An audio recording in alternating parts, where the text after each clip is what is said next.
Assalamualaikum warahmatullahi wabarakatuh. Selamat datang kembali pemirsa di channel yang paling bermanfaat di atas muka bumi ini. Para pemirsa, media sosial menjadi sarana informasi kita, tetapi mohon untuk tidak selalu mengambil kesimpulan dengan apa yang ada di media sosial. Ya, ini menjadi penting para pemirsa ya. Kenapa?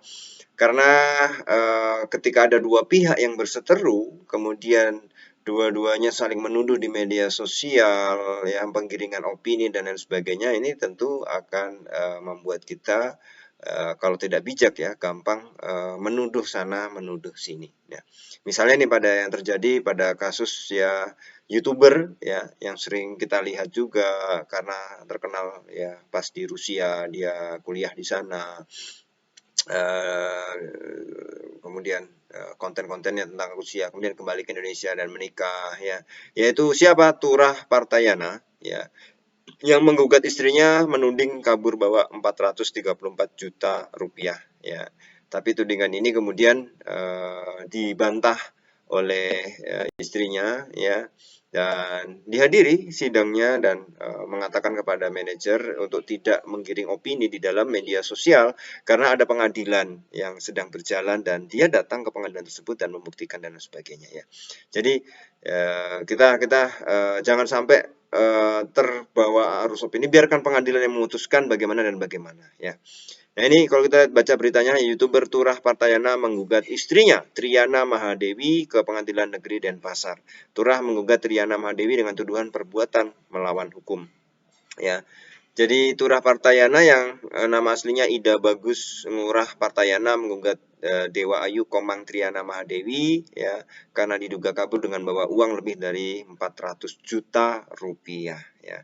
Nah ini ya, kalau kita lihat ya, ini belum genap 2 tahun ya, tapi itu masalah pribadi mereka lah, kita tidak perlu mengorek lebih lanjut. Tapi artinya ini ada masalah antara keduanya ya, yang mungkin kita lihat di media sosial, mungkin di video-video YouTube itu mesra dan lain sebagainya. Tapi ya mudah-mudahan bisa kembali mesra ya, kita doakan seperti itu para pemirsa. Karena pada hakikat dalam pernikahan itu ada aja masalah, pasti ada aja, pasti ada ya. Tergantung bagaimana kita menyelesaikannya ya.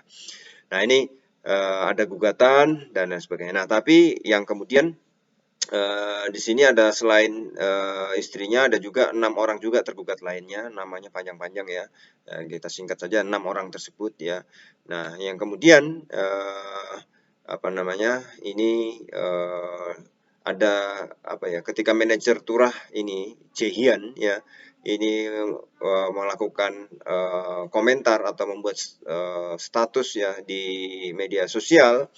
Nah, ini dibantah oleh siapa tadi istrinya itu bahwa sebenarnya saya pengen diam, tapi kok ada yang ingin menggiring ya, permasalahan ini ya. Nah ini kemudian dikatakan ya, karena ini masalah pribadi saya tidak ingin membawa permasalahan ini ke sosial media ya. Tetapi ya dengan etikat baik kata istrinya ya, ya Mahadewi tadi.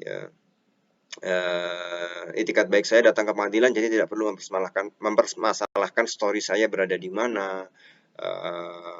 Ya proses hukum masih berjalan, ya kita menghargai dan hormati saja proses hukumnya. Jadi ini sebenarnya pelajaran kita ambil. Kenapa saya buat video ini? Artinya ini ada pihak yang berseteru, suami istri, yang kita lihat di media sosial itu sangat mesra, tapi kemudian sekarang ada masalah sampai ke pengadilan, ya kemudian manajer daripada suami membuat pernyataan-pernyataan di media sosial yang menurut istrinya itu adalah penggiringan opini, padahal masih dalam sidang perjalanan ya, dalam proses sidang.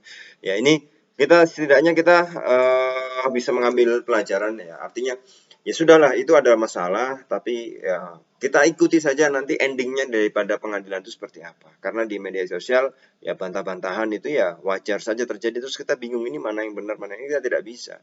Ya, maka mari kita daripada kita bersuudon dengan yang ini, yang ini, yang ini, yang ini, ya lebih baik kita menunggu saja hasil persidangan. Kalau pengen tahu ya itu yang betul ya, tapi intinya adalah bagaimana kita bisa ambil hikmah dari setiap peristiwa yang ada di hadapan kita. Yang pertama ya tentu dalam rumah tangga mungkin ada masalah, itu sangat wajar sekali dan itu dirasakan oleh setiap orang. Yang kedua, bagaimana kita menyelesaikan masalah tersebut. Yang ketiga, kita harus berhati-hati di media sosial untuk tidak terbawa ya. Kalau bisa itu ya di skip saja lah, di skip saja artinya tidak usah kita tahu urusan orang lain dan sebagainya, tapi ini itu pelajaran bagi kita ya, pelajaran bagi kita untuk berhati-hati, jangan mudah percaya di media sosial ya. Ya, kalau kita apa namanya bisa bijak seperti ini tentu akan enak sehingga kita dalam Islam ya tentu apa ya menghormati setiap orang ya, kita tentu akan bisa melihat bagaimana sejatinya bahwa apa yang ada belum tentu adalah seperti itu ya. Jadi ini agar kita ya nasihat untuk kita sendiri bahwa dalam segala hal ya kita harus bijak ya, terutama dalam media sosial untuk tidak terpengaruh mengklaim sana mengklaim sini, komentar sana komentar sini, karena itu justru akan memperkeruh suasana ya.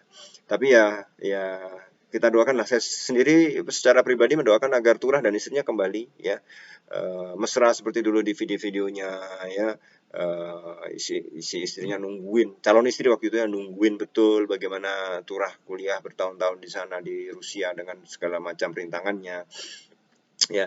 Tentu ketika kembali ke Indonesia ya bahagia banget ya ketika nikahan megahnya kayak gitu ya. Banyak sekali saya sering lihat videonya, dan ketika ada permasalahan semacam ini ya tentu sangat disayangkan, dan kita doakan mudah-mudahan Turah dan istrinya itu kembali seperti dulu lagi ya, seperti dulu lagi, dan mudah-mudahan bisa kembali lagi seperti itu ya. Baik lagi hubungannya ya. Ya, kita doakan seperti itu ya. Kita sebagai netizen ya doakan yang terbaik seperti itu. Terima kasih para pemirsa, kita akan ketemu lagi di video selanjutnya. Wassalamualaikum warahmatullahi wabarakatuh.